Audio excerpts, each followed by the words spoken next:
स्वागत करती हूँ आपका देश क्रांति न्यूज में।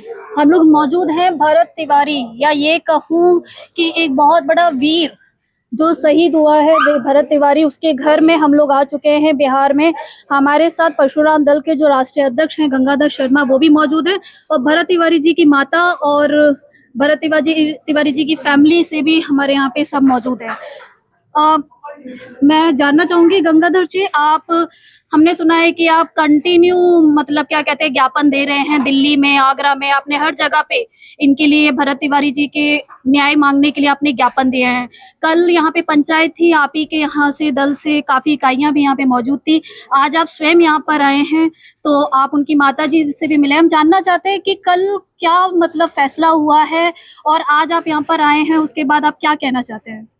देखिए, माता जी नहीं, वीर माता जी, वीर माता जी कहें इन्हें, और पिताजी को भी वीर पिताजी कहें। भरत तिवारी जी ने जो शहीद हैं, हम कहेंगे उन्हें शहीद का दर्जा तो है, लेकिन वीर शहीद का दर्जा प्राप्त होना है। अब ये लड़ाई किसी एक आदमी की नहीं है, ना किसी क्षेत्र की है।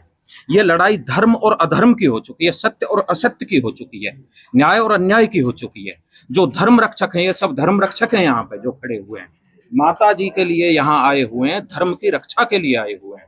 दिल्ली, हरियाणा, यूपी, कहाँ से नहीं आए। कल महापंचायत में हमारी टीमें पहुंची हैं परशुराम दल की, ज्ञापन भी सौंपे हैं। मैं उस दिन लाइव भी आके मैंने कहा था कि उन पर हत्या का मुकदमा दर्ज हो गया है, लेकिन न्याय हमें जब मिलेगा, जब उनकी गिरफ्तारी हो जाएगी, जब उन्हें दंड मिल जाएगा। इसलिए हम लोग यहाँ पे आए हुए हैं और यहाँ वीर माता जी का आशीर्वाद लिया है। और जब तक न्याय नहीं मिलेगा हमारे भाई को, जब तक हम यहाँ खड़े रहेंगे, हमारी इकाइयां खड़ी रहेंगी। अब ये सरकार को देखना है कि वो धर्म के पक्ष में या अधर्म के पक्ष में। इसलिए धर्म और अधर्म की लड़ाई है ये। धर्म रक्षक हैं जो खड़े हैं, वे धर्मी ऐसे हैं कि जो अड़चन पैदा करेंगे न्याय में, लेकिन हमें धर्म का साथ देना है और हम खड़े रहेंगे।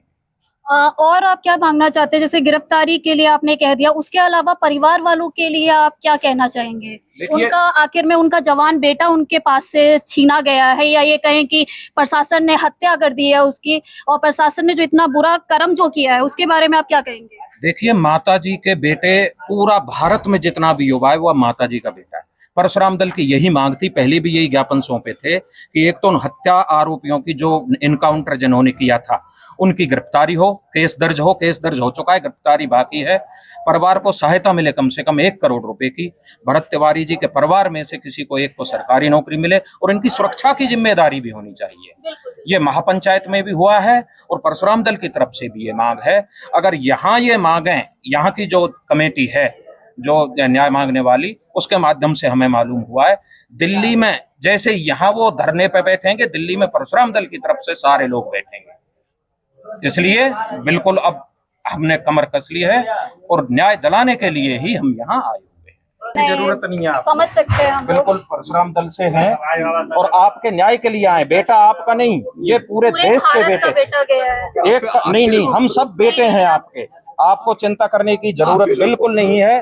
धर्म और अधर्म की लड़ाई है ये कोई व्यक्ति की लड़ाई नहीं रही। अब ये धर्म और अधर्म, सत्य और असत्य की लड़ाई है, और उसमें ये सब भाई खड़े हैं आपके साथ। परशुराम दल की तरफ से लगभग 10-20 हजार लड़के ऐसे हैं। कल की जो महापंचायत हुई है उसमें जो निर्णय हुआ है कि या तो उन्हें न्याय मिले और नहीं तो यहाँ धरना होगा। जैसे ही यहाँ धरना होगा, दिल्ली में भी धरना होगा। इसलिए मैं आपको यहाँ वचन देता हूँ कि जब तक न्याय की लड़ाई में हमें न्याय नहीं मिलेगा, जब तक हम आपके साथ खड़े हैं, यहाँ आते रहेंगे। चाहे हमें दिल्ली नहीं, चाहे कहीं से भी आना पड़े, जहाँ भी हम रहेंगे, अब आपके यहाँ आते लेंगे, उस पर आपका हम साथ है भैया। बिल्कुल आपको घबराने की जरूरत नहीं है बाबूजी, बिल्कुल भी। सब भरत तिवारी हैं, ये भाई बंधु जितने भी खड़े हैं आपके साथ हैं। जब तक न्याय नहीं मिलेगा, जब तक खड़े हैं।